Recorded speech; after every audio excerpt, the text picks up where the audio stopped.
Think your pickup's the most American thing on wheels? Wait until you see which electric SUV is more American than Jeep and why Honda might just outstar your Chevy. Let's start with Lexus. Yes, a Lexus. Built in Princeton, Indiana, the all-new Lexus TX SUV marks a major shift for Toyota's luxury brand, assembled and sourced right here in the United States. It's big, it's fast, it's electric. Now it's big, it's fast, and it's electric. The Tesla Model X rolls out of Fremont, California. Though some parts are still global, the final build is American engineered from the ground up. And now this one wears stars and stripes on its sleeve. Built in Toledo, Ohio, the Jeep Gladiator combines iconic US styling with all-American assembly. But even Jeep's parts are 100% domestic. Another Toyota? Yes again. Manufactured in Georgetown, Kentucky, the Camry ranks higher in American-made content than some Detroit sedans. Yes, let that sink in. Built tough and built in Bama. The Honda Ridgeline pickup, made in Lincoln, Alabama, shows that American-made doesn't always mean American brands.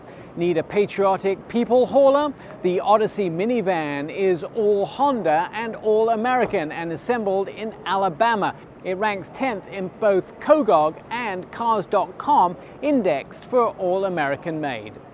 The silent luxury assassin, that's Tesla's Model S, another Fremont-built EV. It makes the list for the highest domestic sourcing, tech-forward design, and complete US final assembly.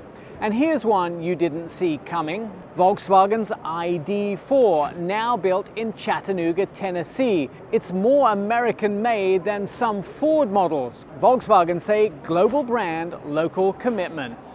Passport punches well above its badge. Another Alabama-built Honda. The Passport crossover is one of the most American-made SUVs on sale by content and by labor. And the most American-made vehicle in 2025 is the Tesla Model Y, assembled in both Fremont, California and Austin, Texas. It leads the ranks for the third straight year. High domestic parts content, US-made powertrain. It's as American as the tax credits it qualifies for. So what does American-made actually mean in 2025? It means more than just a badge. It's about where your car's brains, brawn and body come from. And more automakers are taking notice. Next time someone tells you American cars aren't what they used to be, remind them that the most American-made vehicles on sale today are Teslas, Hondas and German-made EVs, because the road to red, white and blue is no longer just paved in Detroit. In New York, I'm Nick Miles.